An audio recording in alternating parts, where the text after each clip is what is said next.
seems to be the same. Upper's a little different.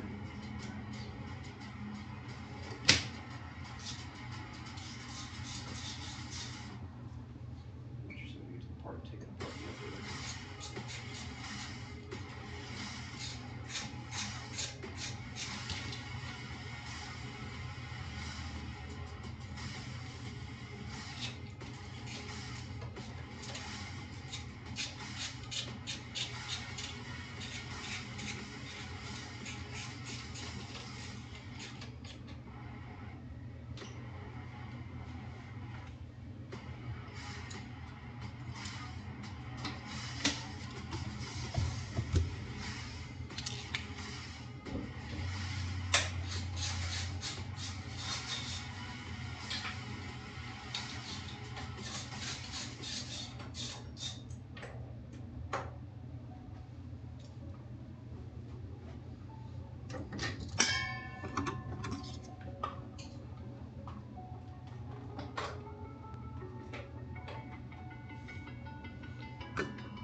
If it being 2023, that's a 2015 through 18 loan.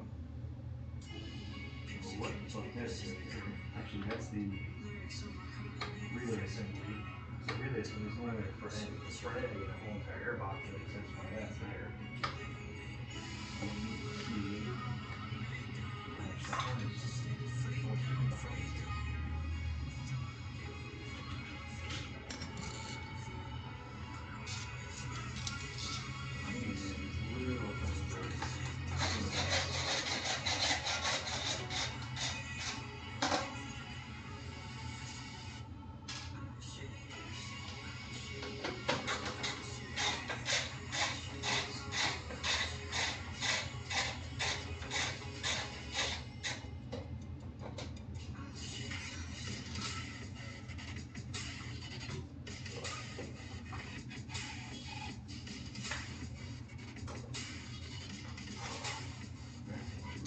Side ones are 2.5, so it's 3. It's weird.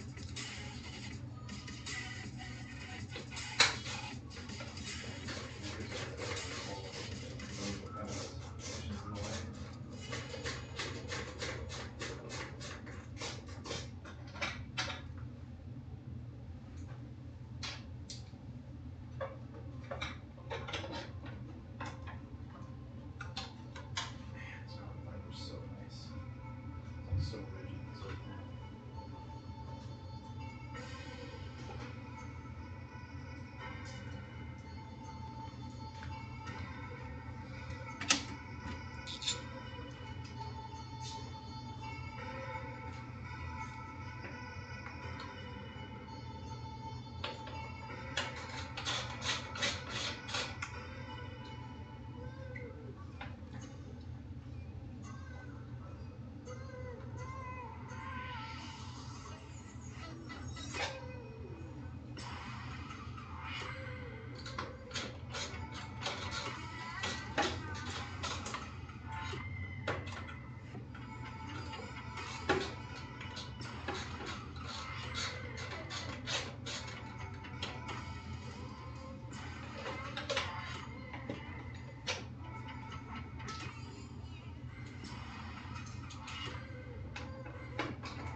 It looks like the front end's going to come off and you can access the airbox from the front.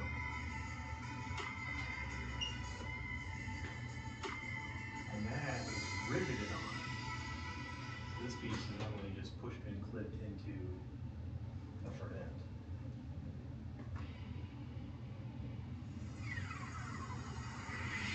So let's see. The standard H2 this winch so 2 10mm here that hold the front stay on. For the headlight assembly to the front stay, but this doesn't have a headlight assembly. I'm not really sure. It'd be a pain for a cowl underneath the upper to align with a push pin clip snap into it.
whole entire H2R front end. This lower cowl panel on the standard H2 is only riveted, or push pinned. And this one's got a bunch of rivets. It's cut in. Definitely some top-notch quality stuff. And this weighs nothing.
Cage is bolted to this. It's got a cage. That only snaps into that headlight normally. Yeah, all of it looks super neat.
that, so.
There's your inner box. ECU's mounted right there. They decided to put like the real pretty side on the inside. It's kind of neat. Very cool.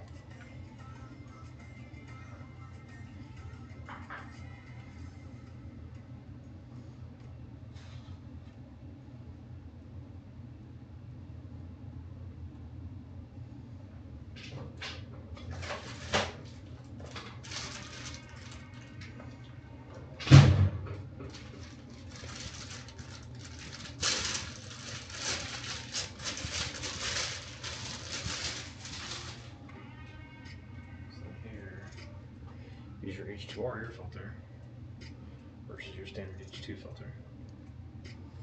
I mean, they do say it's 5 times the size, so I can definitely see that.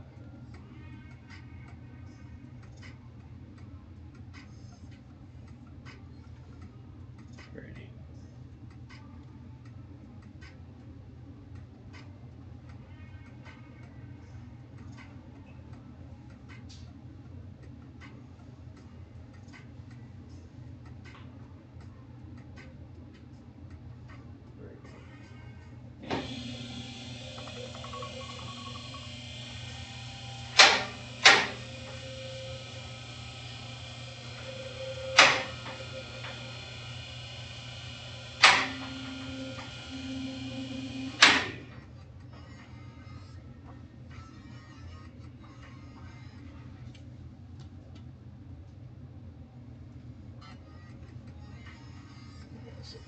Truck with Uncle B, yeah, so it's a full carbon airbox.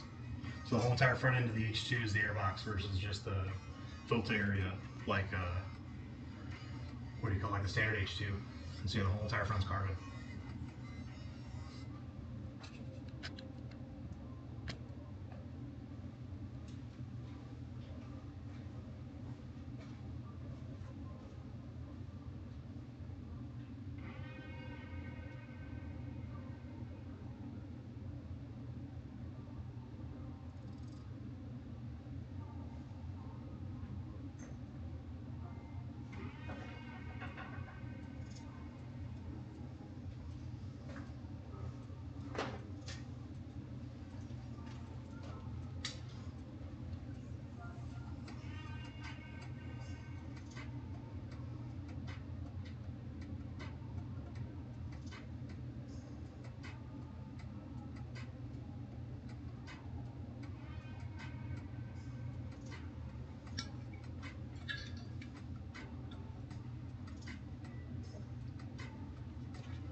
Alright,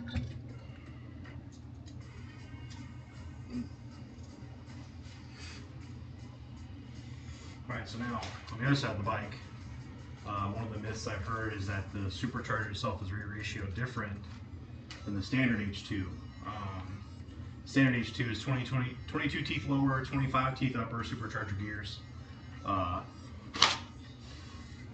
We're going to see if that's the case with this, just out of general curiosity. I'll report back. Can't remove the camera, so you guys are kind of stuck here.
Questions for you guys? You guys have any?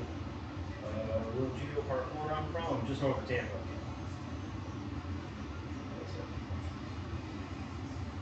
Questions, comments, concerns, but we have to recharge my camera so I can work the process. Yeah, just Disassembling this here 2023.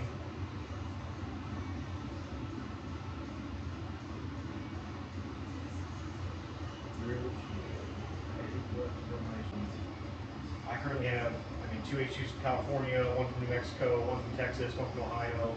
I get them from all over the country because if you do these bikes wrong, unfortunately, they're very, very expensive to fix, and unfortunately, they're very easy to blow up sometimes if you don't know what you're doing. I do have a guy in Louisiana. I think he's supposed to be coming to bring me a bike in the next week or two. A lot of people use U-Ship, post it up in U-Ship, say where you are and where the bike's going, and people will bid on it. It's more only like $600 to $800 each way, out here and out. And if somebody does it wrong and messes up your motor, you're looking at anywhere from $6,000 to $10,000 to fix it. So normally a little bit of an investment for a travel for you, and to ensure that nothing goes wrong with these bikes. Unfortunately, bikes take forever to fix because Kawasaki is real slow with parts. And if you don't fix them right, they just go right back to being broke.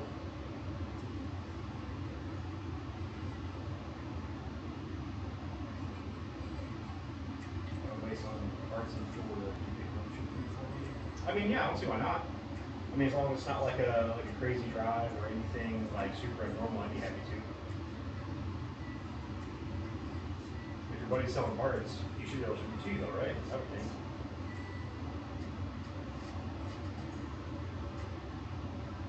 Decent Holiday. Yeah, I think Holiday's pretty close to me. I'm always going between Zephyrhills, that all kind of stuff.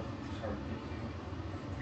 Oh yeah, I'm sure that's definitely super frustrating trying to get your hands on some parts. And what kind of parts are they? I may have some stuff running around. I've got my hands on 14, 15 H2s right now, so I've got a bunch of extra parts and stuff. What parts you need to get your hands on?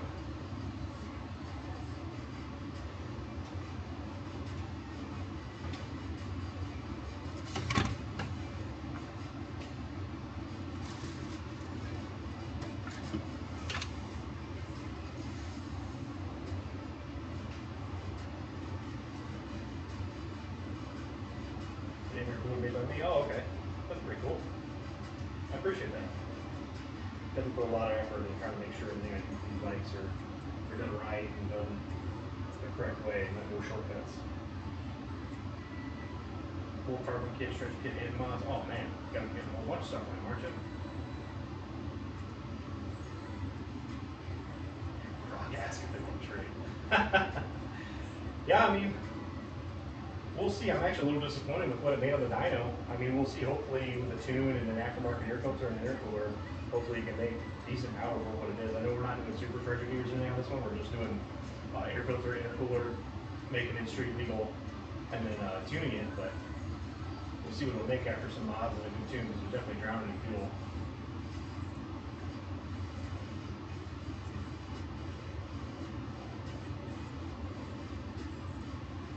Yeah, I can give you my phone number.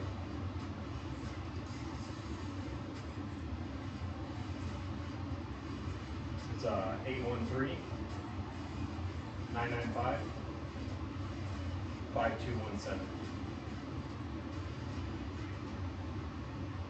Yeah, feel free to just text me your name so I can lock you in, and we can kind of coordinate from there and see if we can get something going for you.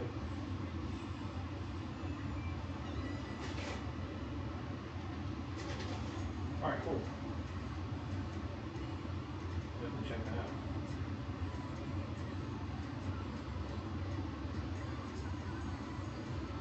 Okay. Give me shipping. I've got a couple guys that I can message and see if they come from Texas. I have a couple guys that just run it up like to New York and back, and do a lot of shipping stuff for me. But if I don't have somebody in my clique that is able to do that for you, you should be able to just post it up on UShip, make sure they're insured and everything, and like people get me bikes from all over the country without a problem.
And real G, if you see that, Brock's in the shipping industry. And he said 2 Guys Express all over the East Coast, 110 best shipper. Hey, speaking of that best shipper, I think it was Reggie. What's up, Reggie? As soon as I get my hands back on Brock's bike, I'll slap it back together and be ready for pickup for you, brother.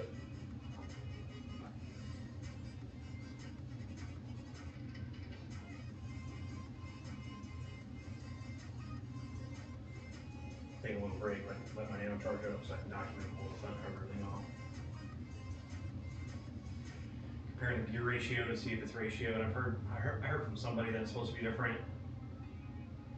Yeah, G, I got your tech, brother.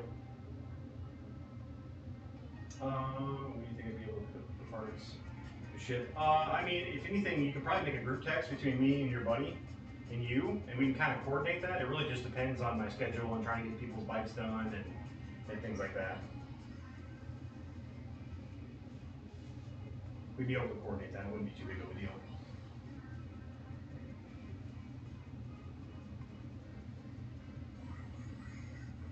Oh shit. I won't answer his phone. I won't go straight to voicemail. I mean, if you don't want to disclose information on social media, you can just text me his information. I might know him. I'm always happy to help.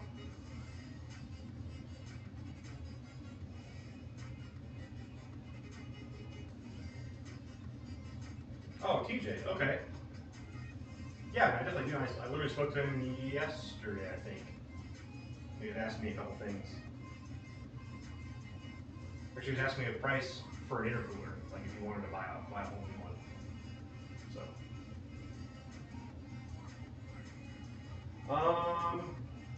keep trying to call. I mean, I know a lot of times he's a super busy guy too. He's kind of hard to get a hold of sometimes, unfortunately. We just text him, call him. Aside from that, I don't really know how else. I know he lives all the way out in like Newport Richey, which is about an hour from me. And I do go that way occasionally, so we could probably coordinate something to where I can go out there and get the stuff for you. Have you already paid for it and everything, or you just need to go pick it up and ship it, or?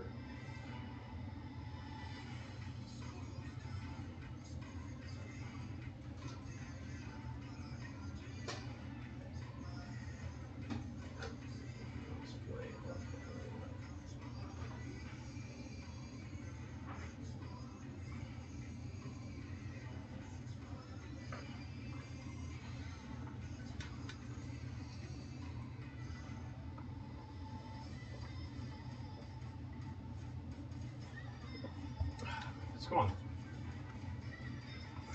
Friend 46.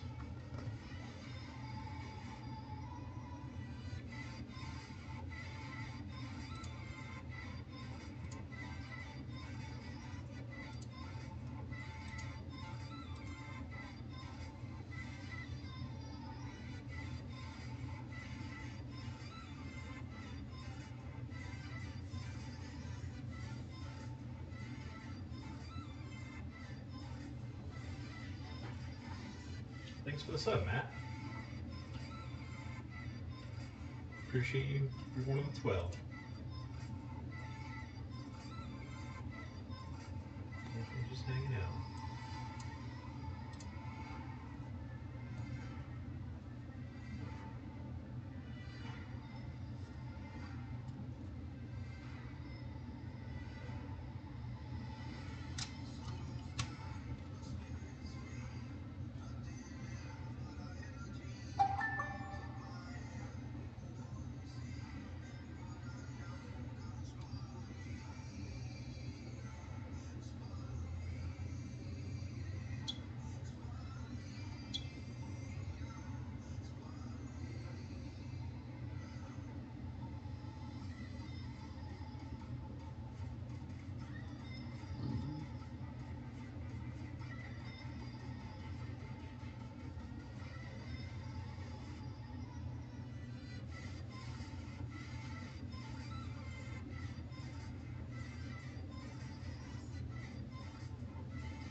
So far, would you say the price hike from the H2 to the H2R is worth it?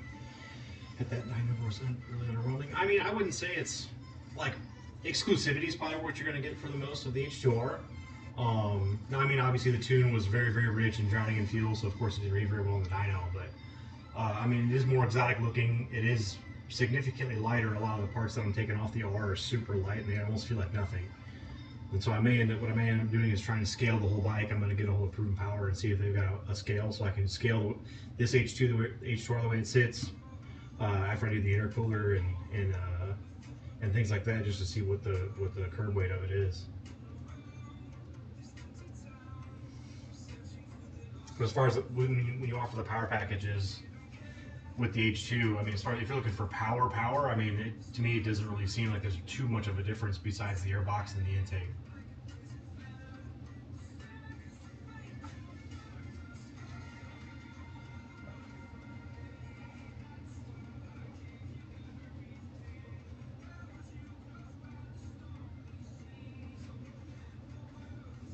Same supercharger, same engine internals comparing to the H2. So, to my knowledge, the only thing different between the H2 and the H2R as far as from the engine, so you're talking from valve cover and oil pan, is the camshafts. To my knowledge, the entire valve train's the same.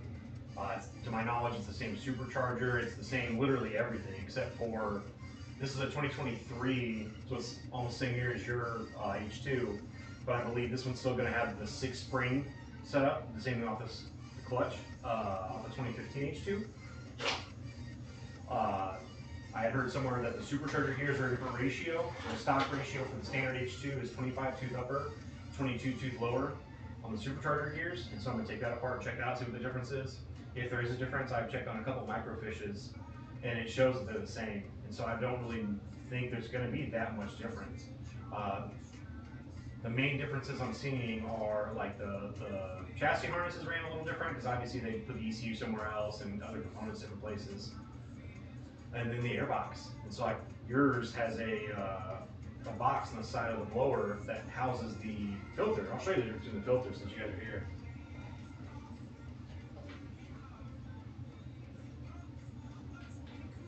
So this is your standard H2 filter. Let's see what I'm saying. And here's your H2R filter. And so you can see the difference in the H2 and the H2R air filter.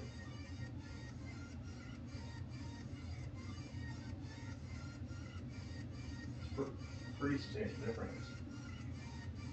That thing torn down, bro. Yeah, I mean, I started on it half hour ago, something like that. Should take our time. Trying to document everything every way I can and kind of see the differences. You wouldn't believe some of the airbox pieces are pretty nasty though. Really? Yeah, dude. Let me grab them. I'll show you. Sorry, I'm trying to share your story though. No, you're fine. I'm still trying to figure out how to do this shit. Big box here, so make me a little box so people can see yours. How the fuck do I do that? It should be at the bottom. Or actually, hold up. Oh, good, I'm out of mod, so it doesn't say hold the mod. Co-host, poll, draw, guest, playbook, yeah, wallpaper, share. Click my name and make me a mod, and I'll big box you. Expand, switch spots, camera. What the fuck is that? Yeah, microphone. I don't see it. I don't see making mod. If you click on my name, you should be able to make me a mod. If I'm not mistaken. So I click, the only thing I have is GIF, microphone, camera, expand both, switch spot, countdown. Well, here, so that shows expand. I'll expand mine then. There you go. I don't know if that'll do it. I know on mine you gotta go to the layout and change the layout, but you can try that. It should make me a little tiny square and mutate the whole screen. It's not showing me that. Expand. Yeah. I don't know how to do that.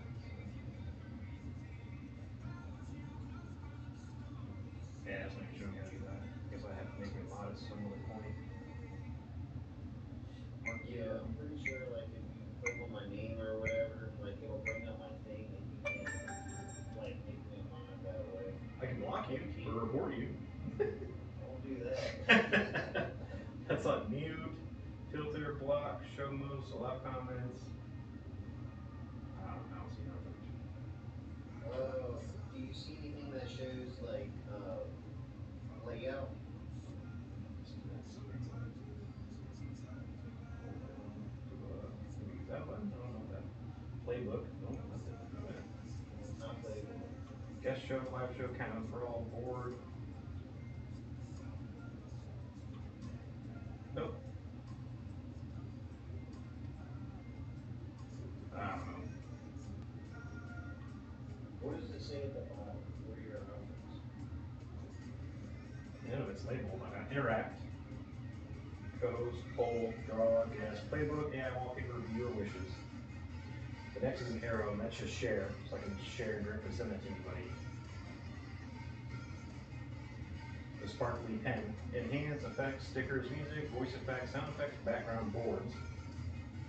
And then the dots, and the dot brings up GIF, flip camera, remove background noise, pause live, settings, comment, about me, live fundraiser, content disclosure, AI generated content. That's it. Yours is way different than mine. I'm on an iPad. Maybe that's why. I don't know.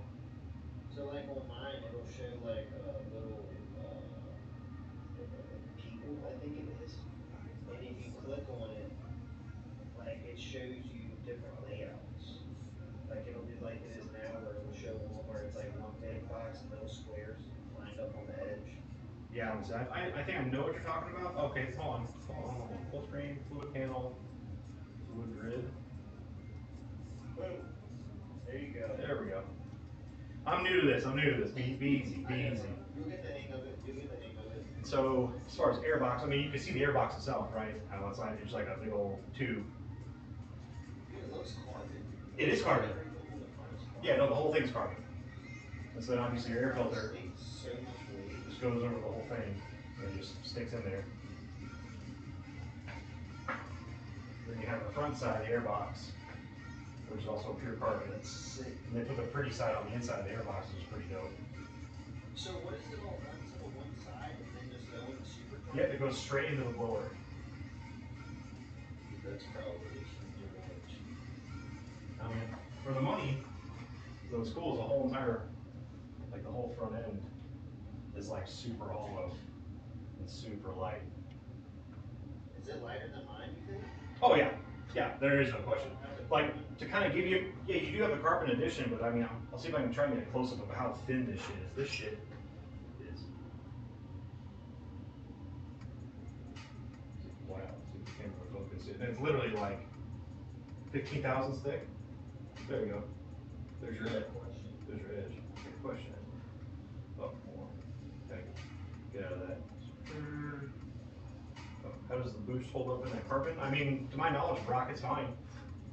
I mean, this stuff's like really stiff and really rigid. It's really good hard fiber stuff. And then it's all lined on the inside with carbon Kevlar. That's why it's all yellow. That's a little bit more flexible than standard carbon, so it'll take like the beating of the air and the boost and everything. But yeah, I mean, I don't see too much of a downside to it, if you ask me.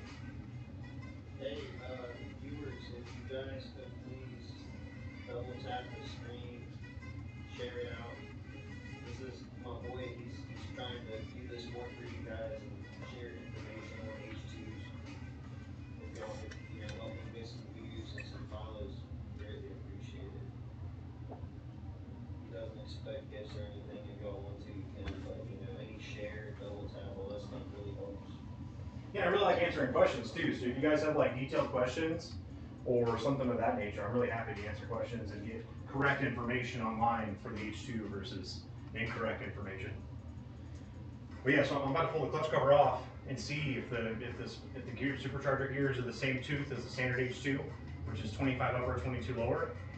I'm pretty sure it's going to be a 2015 clutch setup, so it's going to be the 6-spring for a lot stiffer clutch lever.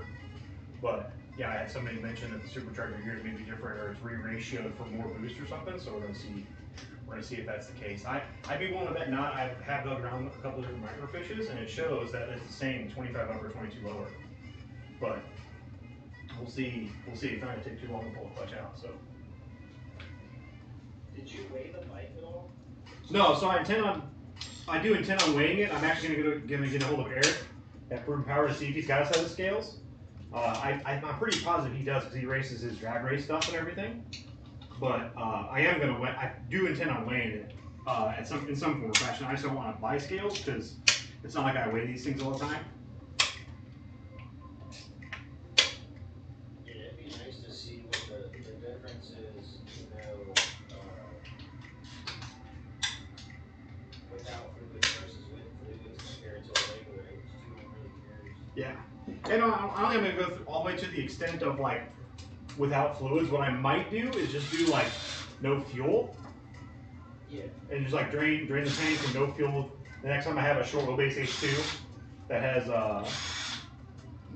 just the same thing, like intercooler and that's it. And just scale that versus this to see.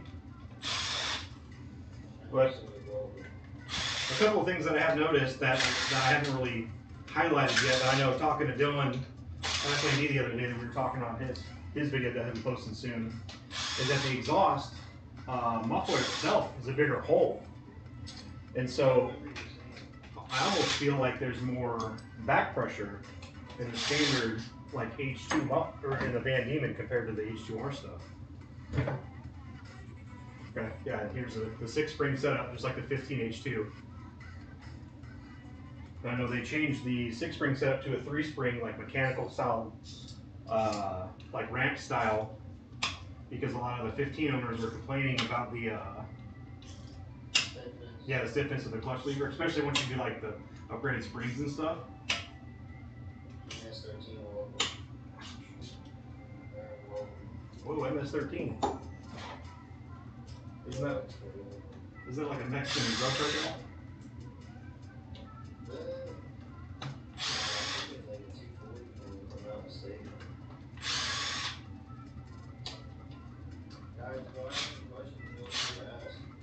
Yeah, especially with DJ in here, he'd be able to verbally say the question and stuff. Yes, ma'am.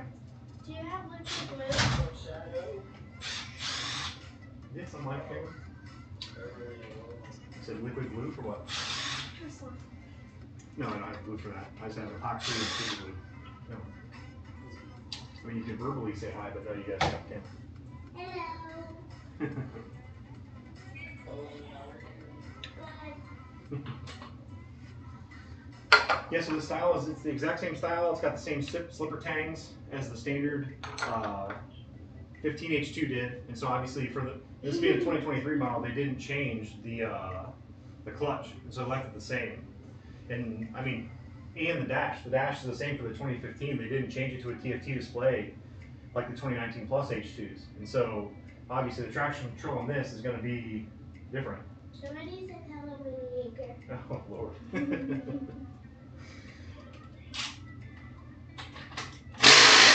Lord. Yeah. Here's your whole clutch assembly. Hey, Shadow, can you share it, bro? Give Yeager's a sap that helps boost his life and get it out there and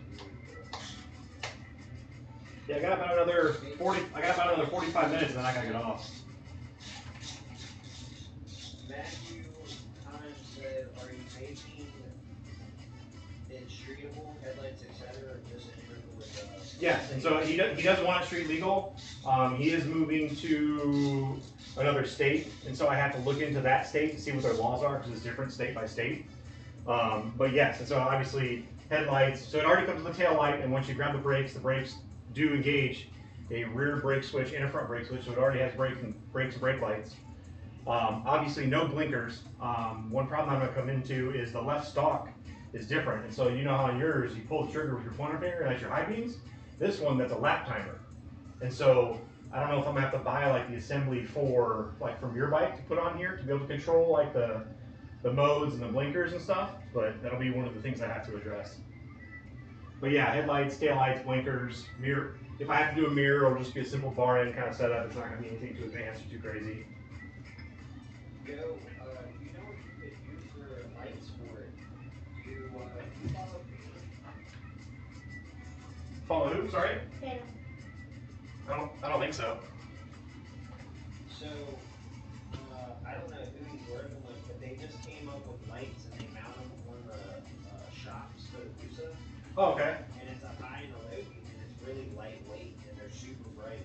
Yeah, I definitely need something like that. I don't want to put anything under, like under the upper, because I don't know if you saw this earlier, but you know how that plastic panel underneath your upper is like push pins? Yes. This one is permanently riveted. So you can see it's permanent. I can't take it off unless I'm going to drill out all those rivets. That's interesting. I almost wish ours was like that. I wonder why they don't do it like that. Well, I mean, because this is harder to take apart. So it's mounted to the front fender bolts. Yeah, so I mean, as long as it's not in between, because like somebody said something about you can mount something into the bottom of this, but I don't want him to come down from a wheelie and break this. I mean, I think if I remember right, this fucking part is so expensive. I don't know what it is for the R, but I know for the regular part, it's 6 ringing for the OEM one. I imagine that one's probably more just because it's the R. Yeah. It's 2 goes, what's up, bro? Yeah, I'm gonna look it up real quick. Give me 1 second. I bet that thing is absurd price, yeah. It's probably twice as much. I think just the winglets for the R is a couple thousand. No, so me and Dylan actually went over those the other day, and just your upper winglet. So I took these off because I was getting caught on the wings. But just this one upper winglet from Kawasaki is $2,800. Yeah, they're tripping. So this is $2,800. The left one is $2,800. The center section wing in the middle of the fairing is $2,200. And so you're looking at, so if you broke all four wings, it's 10 grand. Yeah. And so yeah, give me a second. I'm gonna go check out the upper airbox price. The Rock says she needs Soto rear sets ASAP. Yes, true. Let me see. So upper cowl. It's the same price as well. Yeah, it is. Yeah, so it's the same. So it's like $5,700 for the upper cowl by itself.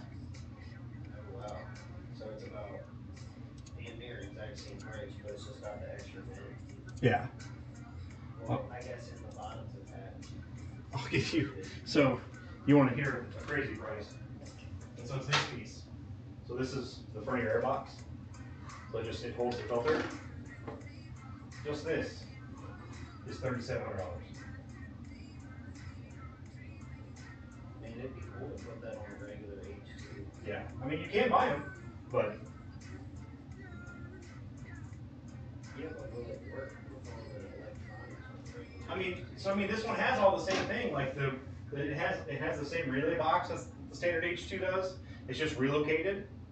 Because I mean yours is right underneath the dash, but the relay box in this one is that's actually what I'm going to run into. The relay box in this one is mounted where the smog box and the pair valve stuff is, and so I'm actually going to have to relocate it to do the intercooler on it. It's probably for 15. Yeah, but then I'm going to take it to this side and I'll tell you some more hyper expensive components. Speed of Jaeger appreciates the father, man. So there's your earbox, right? So the earbox goes all the way over. I love how the corn comes on there. And tapers right into the blower, so you can see the blower is fully exposed, fully assembled. Man, you're probably getting so much more airflow that way. Yep. Zach, welcome. And so this is actually this component and that front air box I showed you, the $3,700 one I bought for a guy in the UAE. But this one by itself, so this intake tube from here, it just goes to the front.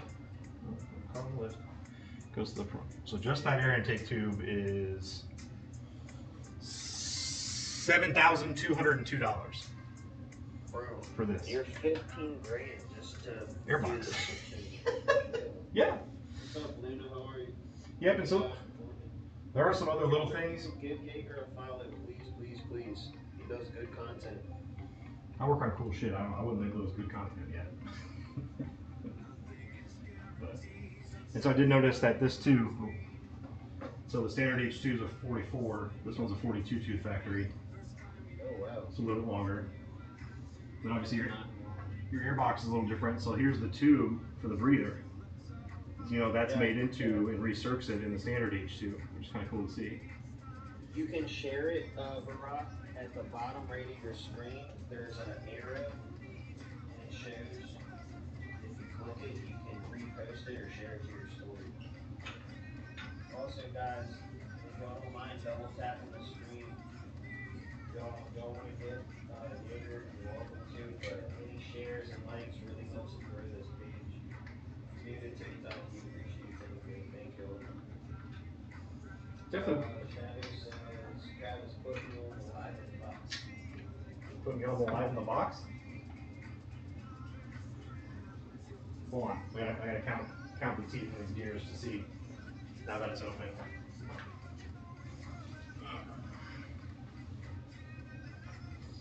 curious. Okay, so the stock upper is 25 on the standard H2.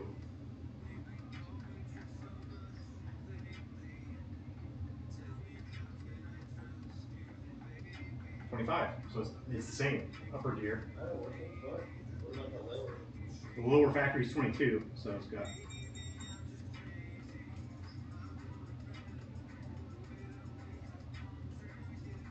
It's the same. So this supercharger gear is the same. So then how is it making more power? Well, I mean, it has the cams, the bigger camshaft factory.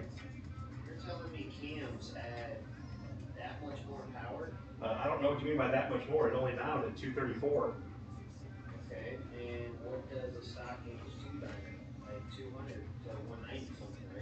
Yeah, but I mean, you can't compare apples to oranges. You got to compare a full bolt-on unrestricted H2.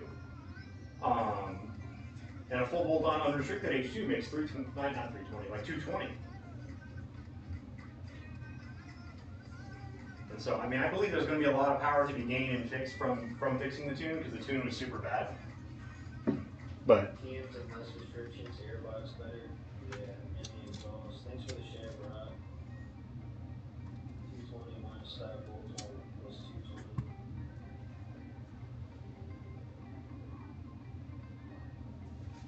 Yeah, but I don't see cams adding 15 horsepower, 20 horsepower. no, they definitely do. The arc cams on a stock H2 you'll pick up 30, 35 wheel. It's crazy. I mean, so I'm kind of thinking with the aftermarket air filter, an intercooler, and a tune, I'm hoping to see probably like 260, 265 would be my guess. I feel like if we could find a way to make confidential, if that's the case, we could sufficiently make what our goal has been on easily.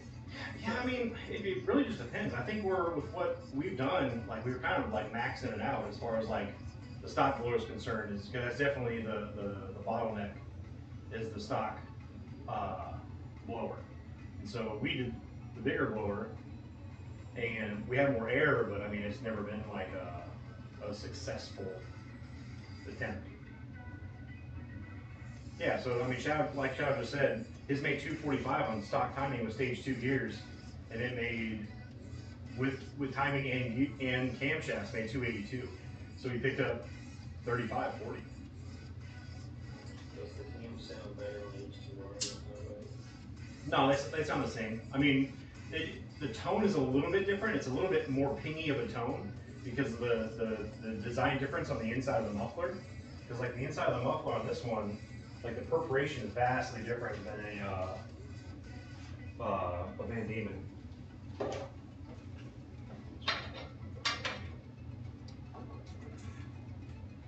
You can see the perforation holes are huge. Camera down a little more, center the exhaust up because the comments are covering it. Okay, just give me a second. There you go. You can see the perforation. You see how big the hole is too, compared to your standard. I've got a wreck being right here. You know something else I thought about, Trav, is I wonder if I wonder if the outlet from the head to the exhaust is bigger on the factory H2R exhaust versus the Van Diemen. Like if the ID is bigger. I don't know. I'd have to. Yeah.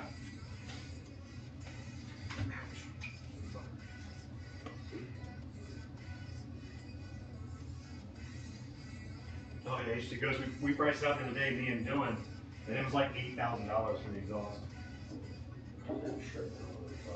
Well, you can see, and it's very similar as far as like the design and the routing of it. Yeah, it looks identical. But then, so you get your slip fit joints. Actually, I can point down more for you to see it. I don't know if I can do that much more. You got like the slip fit joints, instead of being billet, that's expanded. You can see how thin everything is compared to the standard Van Diemen. And then it's expanded right here. So it's like a sheet metal made piece, and then the same size tubing, but expanded right here, and then it's ran all the way out.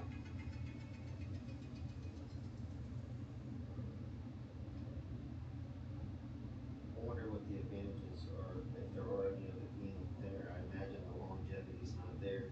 Well, I mean, it just depends on what the material is too, because I can't remember if Kawasaki makes this out of titanium or if it's some sort of like Inconel. Because Inconel would be fine at that kind of thickness, because Inconel is actually an exhaust material. Yeah, but think about it. It's titanium versus Inconel. Would it still get the coloration like that? You Yeah. know what I mean? Yeah, I mean, when you're talking about Inconel, you're talking about Formula One stuff. That's what all Formula One headers and exhausts and all that kind of stuff's made out of, is Inconel. Inconel is basically one of your most exotic exhaust components.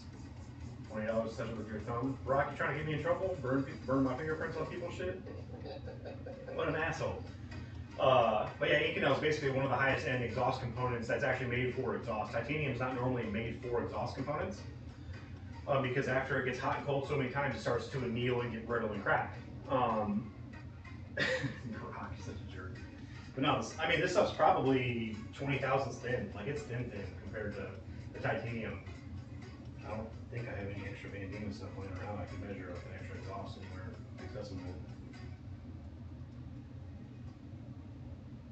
Yeah, I'm Austin Racing Inconel was never sold to the public. Yeah, I mean, Inconel's up there. That's why you see like DME makes some nasty like sidewinders out of Inconel, but it's like $4,500, $5,500. But it's because that's what it is. It's a really reliable high-end exhaust material. Never knew that. Space stuff. Do you Aerospace guys stuff. have any questions for me? We'll be right back. I'm gonna grab my water bottle and fill it up. Oh shit. Well, it's not the ECU that I pulled off the lower airbox earlier. Let me show you something real quick. Let me get this rubber boot off.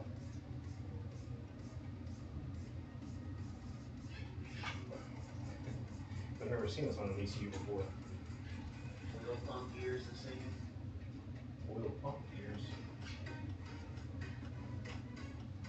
I mean, it looks the same. I can go grab my. I got an extra set in the bin. I can count the teeth. Yes, they do, guys. Racing diesel. Yeah, I've never seen that on the ECU before. It must have different features. Yeah, I don't know. I mean, from what Woolwich said on the 15 through 18 H2s, in the additionals tab, they have a tab that says make and erase ECU. And so I asked them what they meant, and they said it basically converts it into an H2R ECU, because if you just click that tab, your headlight never comes on, your radiator fans never come on, and you lose blinker capability. So I'm wondering if that's in the ECU itself. It's interesting. Is he putting radiator fans on that? Yes, I already have them. So he's gonna need it. Yep. Yeah, so I gotta do some digging and see if I've got to like hardwire them onto a switch, or if there's some way that I can turn it on through the ECU. So we'll see. But yeah, let me go fill up my water bottle real quick. For a regular H2 ECU now. No, so in the back of my mind, my fingers are kind of crossed. I'm hoping I can take the H2R ECU, convert it into a standard H2 ECU, and I'll pick up those same features. And so he will lose the dash, like not being limited, but he'll be able to gain everything that he needs to.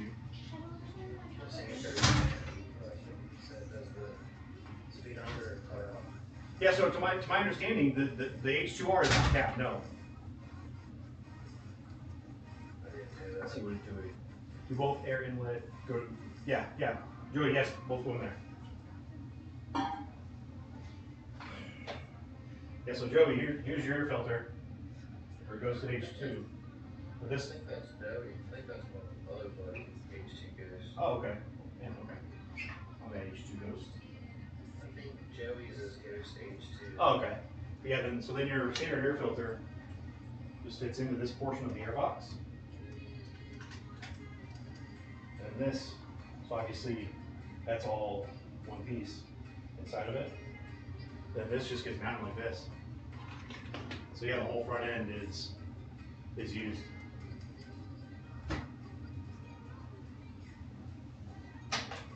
Alright, I'm gonna fill some more water. I'll be right back.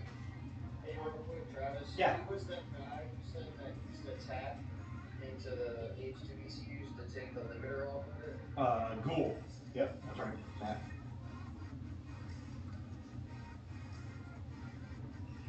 Looks very restricted for a race filter. That thing's super thin, bro. Yeah, it's like half-inch thick foam. I mean, compared to like most paper. I mean, you can't like really see through it, or anything. You can kind of see through it with the lights. This reminds me of the MWR material. You see, it's about a half-inch thick. My DNA filter comes in soon, so I'll be able to compare the two. They make a DNA filter for that? Yep. Or? Yep. Oh, wow. $301. Not bad for fun. Nah. Alright, cool, I'll be right back.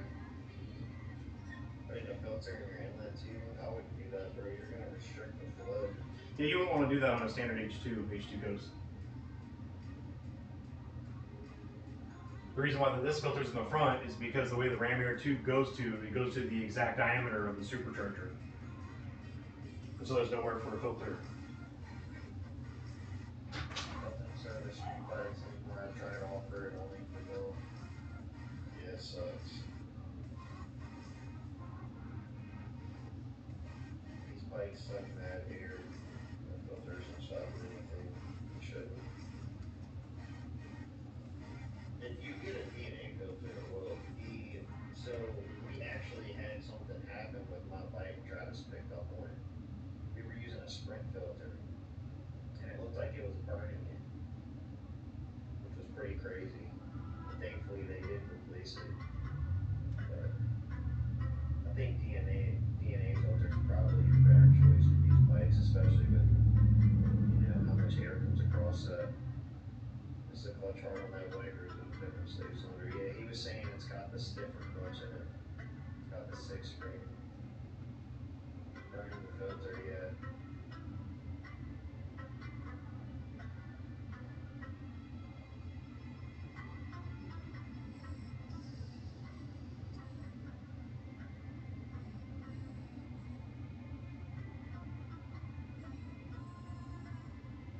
You guys have any other questions?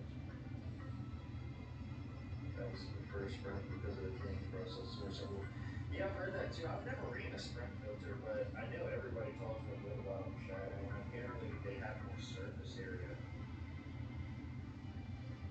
than the Sprint. Yeah, the way to go for Sprint. I know it's very, very united.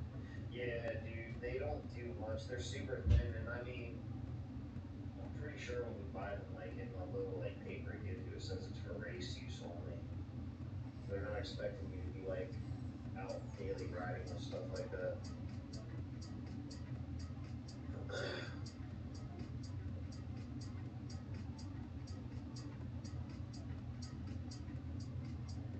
Yo, Matt, aren't you in the H2 group? Didn't you know Supa, right? I'm pretty sure I've talked to you before. I believe the 2015 had different slave cylinder, making it better in 22 to confirm.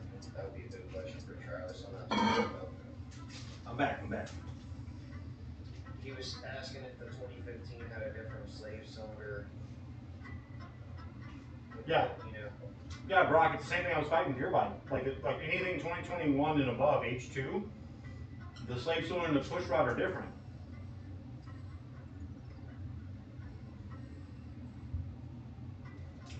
And unfortunately, the 2015 and 16 push rod and slave cylinder don't cause problems with this 3-spring setup. How's on the R? It's a 3-spring setup, so it's the same exact slave cylinder and push rod and clutch assembly as the 2015 H2.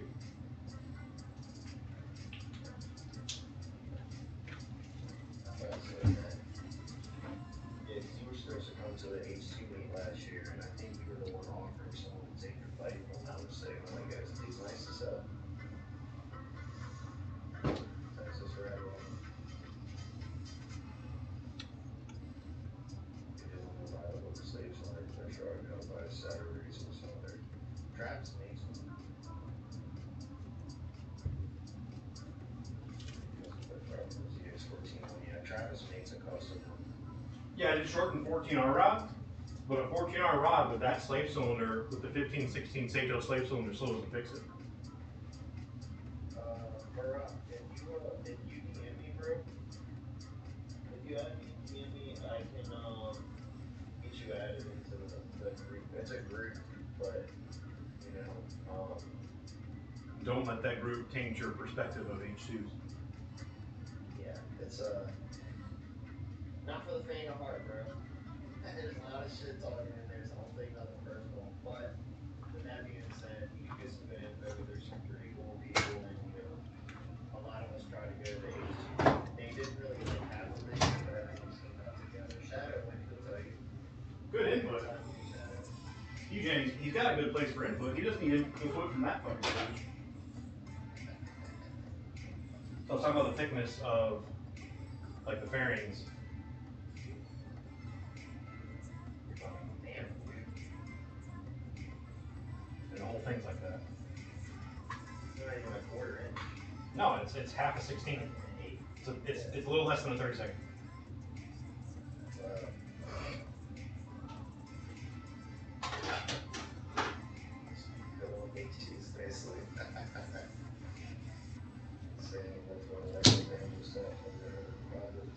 But I can actually show you the difference too between the wings.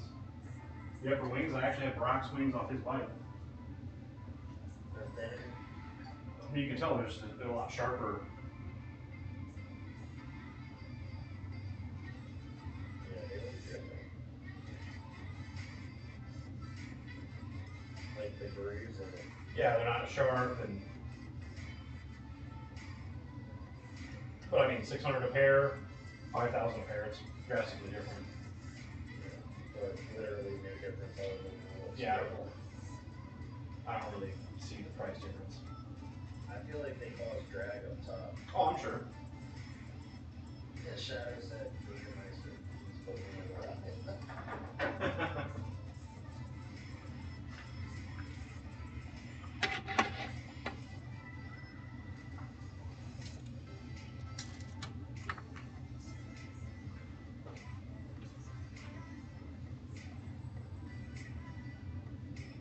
Brandon, Travis appreciates your product.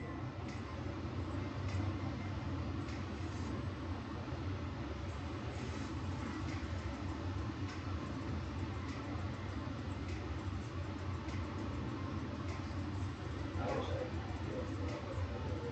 Put meat in the line. What does that mean? He wants to get in our box, so if you look at RPM, maybe it'll say, Oh, okay, there it is. I just said, You did. Accept.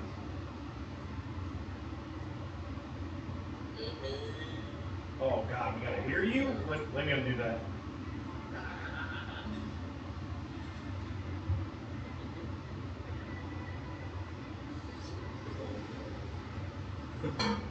Alright, well, the gear theory has been debunked, so I'm gonna go ahead and put this clutch and seal the motor again.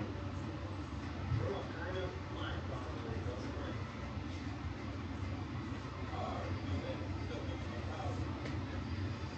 Embedded composite ones are 1.6 millimeter.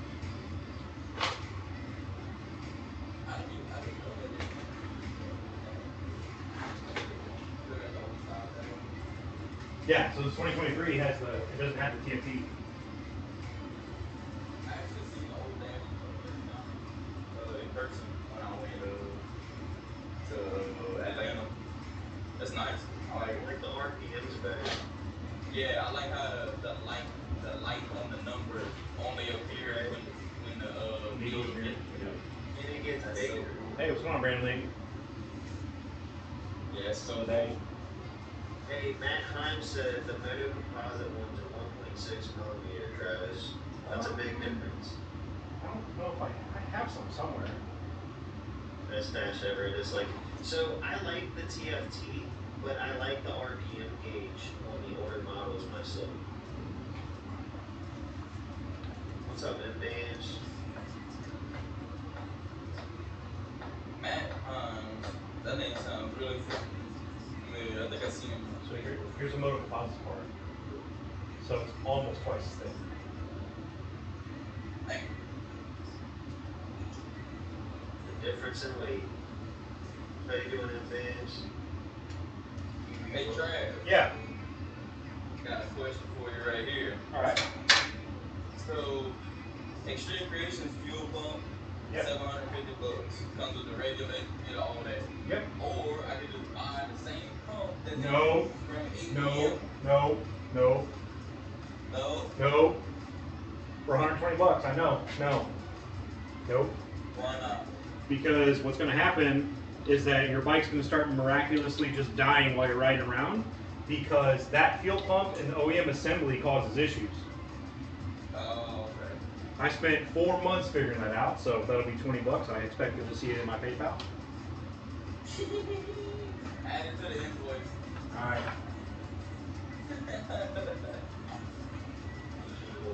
That's funny. That's info from your best friend. If you know, you know. If you know, you know. No, don't tell me that I got that fuel pump. He said, No, you don't. You got If the I'm EC one. mistaken, Travis was He having said that's what they issue all with have. us in a bike when my bike first came back there. The green one. Yep. And he was dealing with it for a while. When he figured it out, I was actually thinking about getting that fuel pump, and he was like, "Dude, I'm gonna smack you for not putting that in your shit." Yeah. No. Yeah, No, I'm gonna buy the EC one then. Yeah, because like He asked me why I was getting that. I was like, it's like the only thing that I really know of. Yeah, no, it's the only thing worth it because I spent, like I said, 3 or 4 months trying to figure out why I had a customer in like South Florida where like he would be riding and his bike would die, then he'd be riding and then his bike would die. He would change the battery, it would fire back up, and it was just nothing but a heartache. That's crazy. And then come to find out, like, so the way it tries to compress the fuel while it's sitting at idle on the regulator, it draws down the battery. And so like when you're riding down the interstate, it's fine because it's higher up in RPM, and so there's not as much pressure in the system, and so it's not as much of a draw on the electrical system. But then when you stop and you're sitting there with the clutch in at idle, it's actively draining the battery, and it doesn't make enough electricity to keep charging it. And so like you would see like 11.2 volts at idle with a brand new, freshly charged battery. And so I ended up swapping to the EC fuel pump, and I've never had a problem since. Hey, Matt Heim said, does the quick shifter go up and down on this one? I know he spent forever making mine work. Shit. I don't know. If I'm honest, I'll have to try that out. I'll have to try that out on the dyno again and see. Barack said, Travis, we might have to swap it out then while you have it, like, you said, well. Barack, swap to what? Like the 6-spring setup? Is that what you're talking about swapping to? No, the fuel pump. Oh, Barack doesn't need it. The only time you ever need the fuel pump is if you go ethanol. If you don't go ethanol, you do not need any sort of aftermarket fuel stuff, as long as you know how to tune it. By the way, that's what I'm doing. Or if you do my setup. Fuck that thing you got on that bike. I'm not touching it. Yeah. No, I'm just glad we finally got some more information from the guy who sells that and like what gears he runs and stuff like that. So I'm gonna start. I think I was talking to DJ, and I think we're just gonna go to stage 2 gears and test it and see what it does in the dyno. I text you that the other day, Pete. You need to go to stage 2. Yeah, I talked to. Cause he told me that a while back that they run the stage 2 and 1 gears. He was telling me there's 2 options. You can either run stage 2 and max the RPM out to what it's, working with a regular stage 3 setup, or you can run stage 3. Right, you have to turn the RPM down a little bit, but you make more power. But what I wonder is the heat issue. I would just go stage 2 and see what it makes, put it all the way up.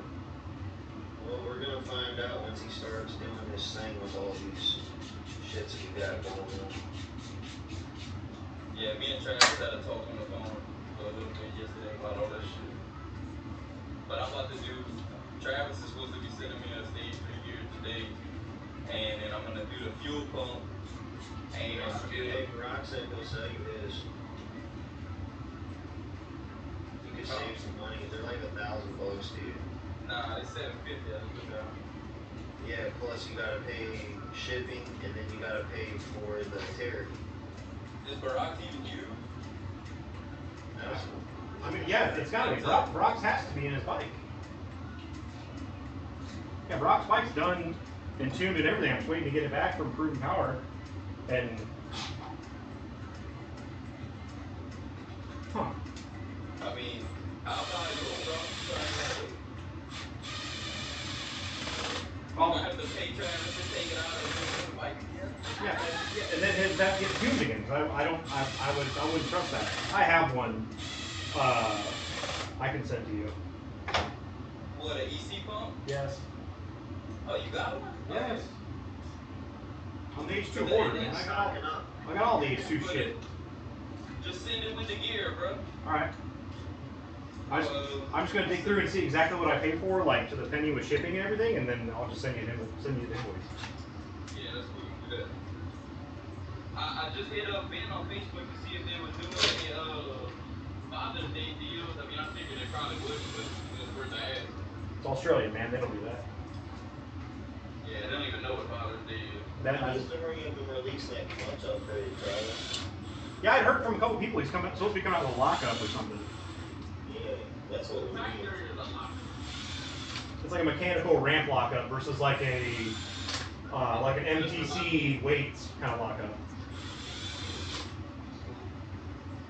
Oh, Travis, I forgot to tell you. So they said for the 2.9 stack height, it's still the same. They're still using the same factory clearance. So on the stack height, they're taking out a steel though. What? And they're taking out that, like, The judder spring in the back. yeah, the judder springs. Yeah, the judder springs have always been on. Yeah, Travis always takes them out. He said. Yeah, you take the judder spring out, and you take there's a thin fiber, so the judder springs can ride in between two steels. I changed that thin fiber to a thick fiber. Well, they said because you're running so many big 2.9 that you can lose it. You can drop one of the That doesn't make sense. It needs to be. You can't just take one steel out. That means you got fiber on fiber. You can't do that. Yeah, you're right.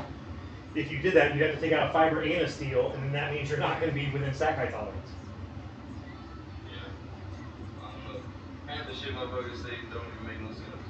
Yep, Max said just talk to him and get a new top hat thicker where it's on the seam cover with 3 spring comes out.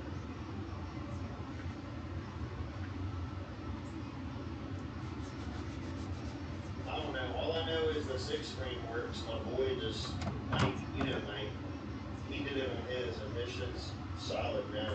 Yeah, I mean, so you can do the 6 spring conversion, and then you do the Brock's like clutch mod where it deletes the judder springs, and it has a lot stronger springs and bigger spacers and all that kind of stuff.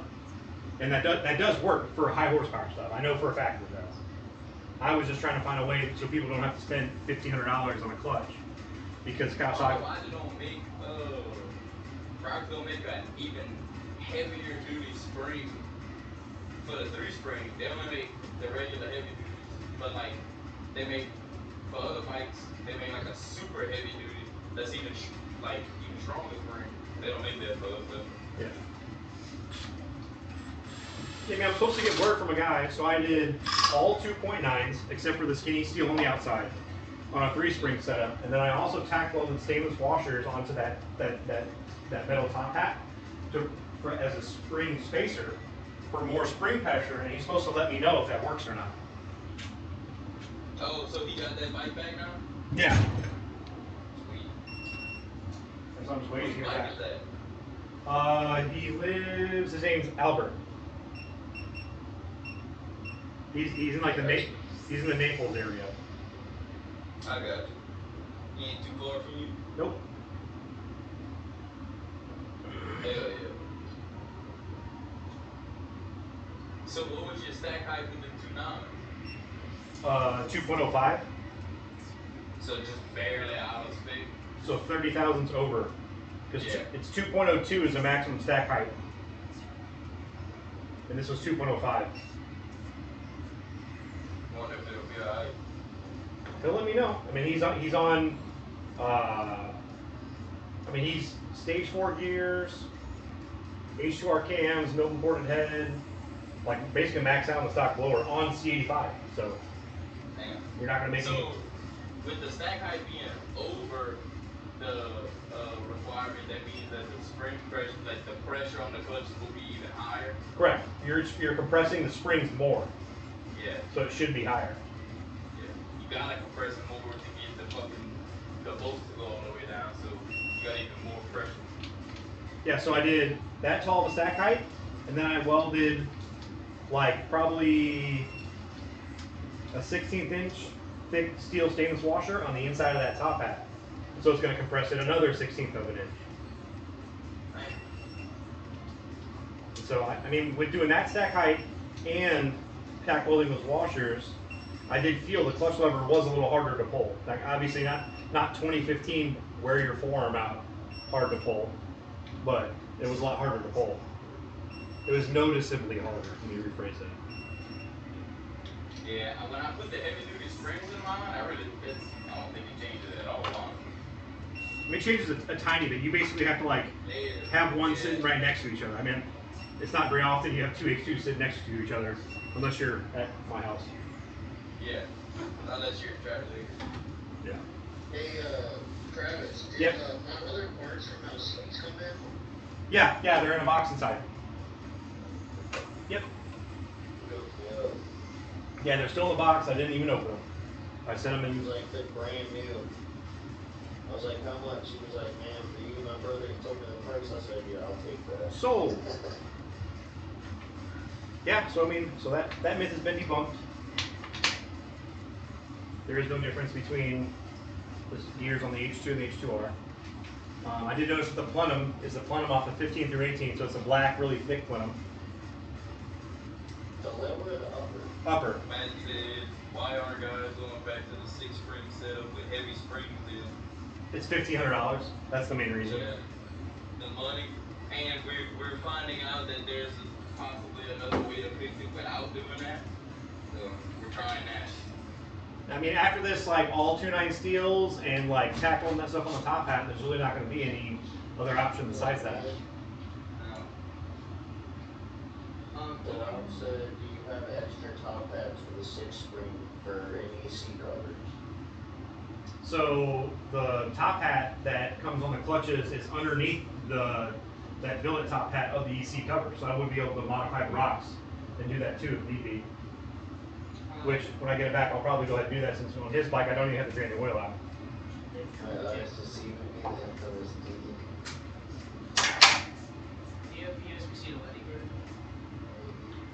Maybe. For what? For? JJD's one. Jaeger, tell Legion that needs to get a fucking log box. Yeah, tell Legion he needs to get a lock box. Instead of a boot set. I mean, it's not right now. Yeah, maybe like to give away? No.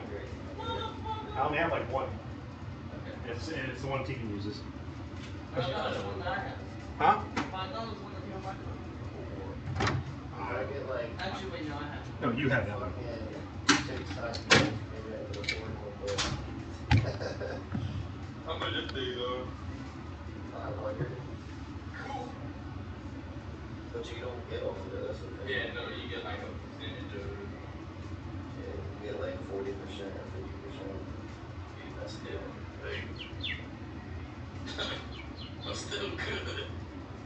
I need to start going live. I might start going live when I work on my bike, but I ain't been working on it, thank God. Long box, Matthew, it just. I'm like, nice now, I tried. You can read like everything the bike is doing basically, so you can tell if it's running wrong. It data logs the bike. Every time it gets heat on and it's running, it data logs every parameter that the bike can read until the bike's turned off.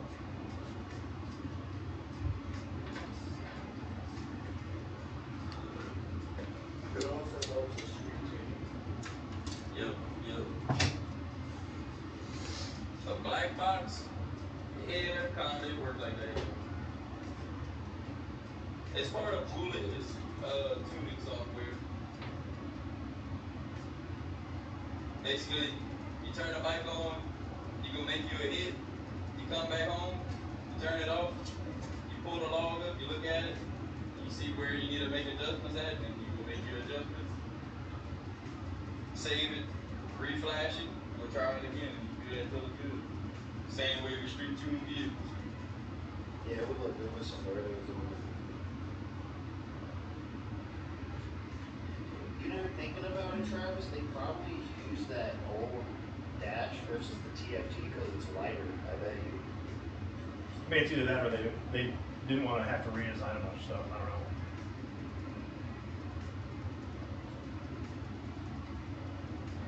Because that also doesn't have ABS and shit on the R, right? Yep, there's one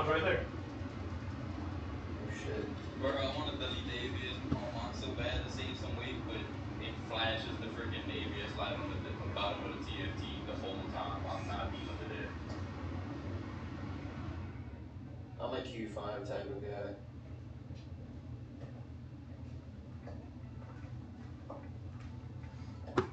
For roll racing, Q5 or a super courser.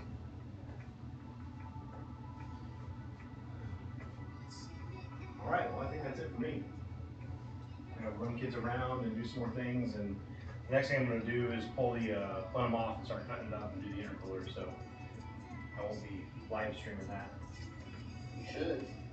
Nah, I mean it'll take 3 minutes to pull the airbox off. Why would I live stream that? I mean, you can live stream well. Live stream you cutting the motherfucker up. Nah, you don't want to listen to that. Dude, you'd be surprised, bro. I'm telling you. You'd be surprised, especially when you start welding on it. Yeah. I'll consider it. He said I'll consider it. Oh man. So Travis, with the arm box, I'm glad I didn't order that fuel pump over there. and the intake, does the regular H2, would you be able to bolt it right to it like how that is? Does So it have the bolts or the holes in our supercharger where that bolts to? yeah. You know those 10mm bolts that Holden really likes and enjoys. Those Man, fuck. those 3 10mm bolts that are I notorious enjoyed for falling out. it so much I gave Travis $6,500. Most of it didn't go to me, but Hey, that's cute. Well, not I didn't give him that much, but that was what I paid his total. yeah, that's what those bolts cost me. Yeah. Travis, tell him how cute that is. Imagine if he was in my shoes. Oh, dude. Ain't nobody want to be in your shoes. Oh man, you can times that by like 5. Your shoes is because of you, motherfucker. It's not. No, it ain't. You wanna keep pushing that motherfucker? Yeah, I mean he's got a point, Jim. You know what?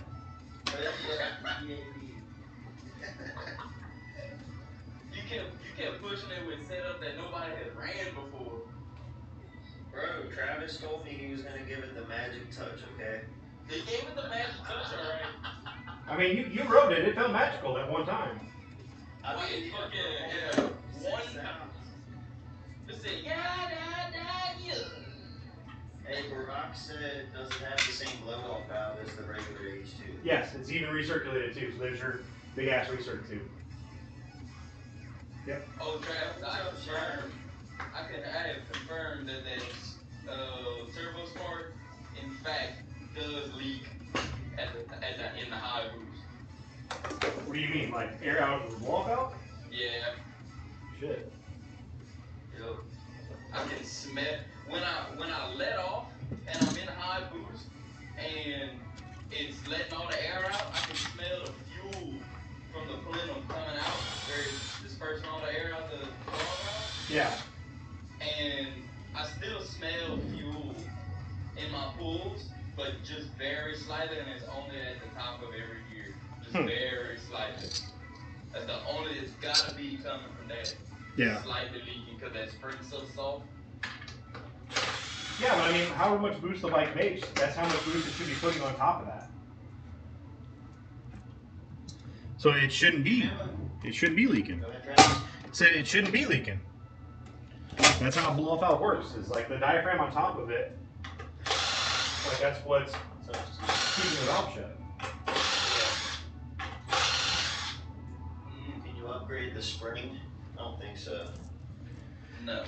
I'm not sure on that one. I know there are a lot of blow-off valves that you can upgrade the spring pressure, like the free spring pressure. I'm not sure on that one though. Like a wastegate type of deal. Yeah, no, I mean, once you get into like a high crazy shit, they offer just as many springs for the blow-off valves as they do for the wastegate. Weird.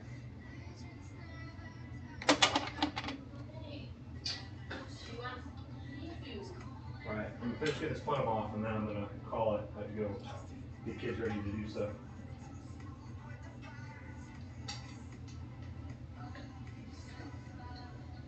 H2R is just crazy. It's such an absurd amount of money for what it is. I don't know if I could buy one. And even if I had the money to buy them, I just don't think I could make it to buy them. So it comes factory with air valve block-offs. Hey, Travis, you know if you do that, I can't remember the name of the standalone that comes with the dash, the FT or something. Fuel Tech. Oh, the fuel tank. Yeah, it has like options to like keep the blow off valve open longer and shit. Yeah, I mean, a lot of time when your standalones have like a boost controller, it has that capability. Yeah. But that's the only dash option they got now for the H2, huh? Yep, that's all I've seen. Yeah. I never even seen it. That's tight. I gotta look that up. There's another one I've seen somebody use. I've seen it on here. I don't remember the name of it. It wasn't Fuel Tech. It was something else. But they had like custom picture and graphics and stuff on it. It was pretty cool.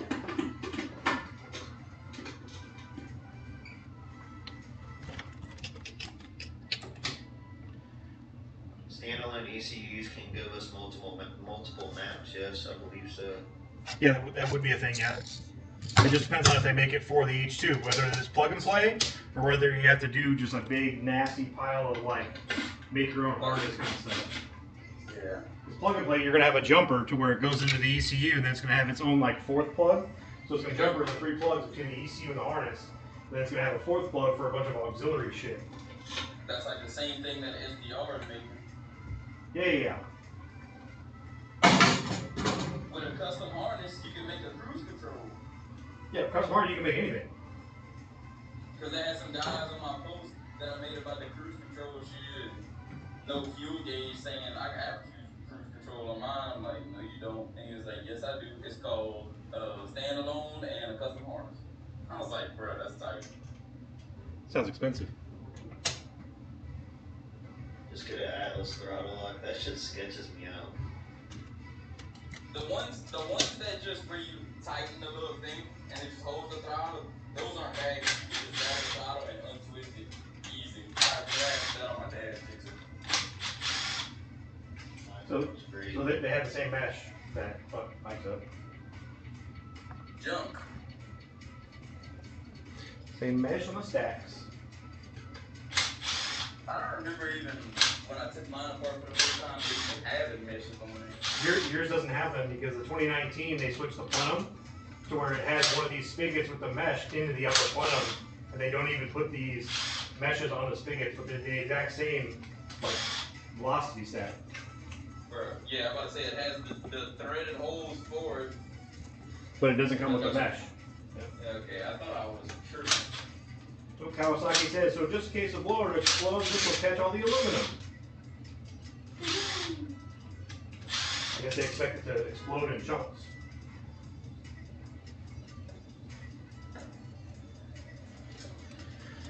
Cool. Probably don't expect it to explode at all.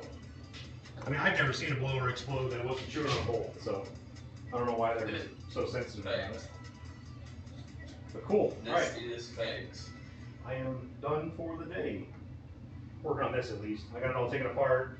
I'm gonna come back home and diad the harness and stuff to see if I'm able to just pin, like I'm gonna move the relay box and see if I can just pin radiator fans right into a plug, hopefully, and start ordering some stuff. Hey, Travis, have you had any inquiries about doing the side-by-sides yet? Nope. Would you if someone did? Yeah. Somebody send me one. I'd like to do my air-to-water intercooler on top of the factory air-to-air one. Dude, those things are pretty cool. Like, the motor is, like, set up different compression-wise and such. Yeah, I haven't really dug into it or done any research into it, but... Yeah, I'm the same like you, Steve. I really want to be able to not have to swap back and forth flashes between C85 and pump. But I'm doing it anyways because I'm not really going to run the C85 when I'm at home riding around and stuff like that. I'm really only going to use it when I go out to some events and race just to have that extra power.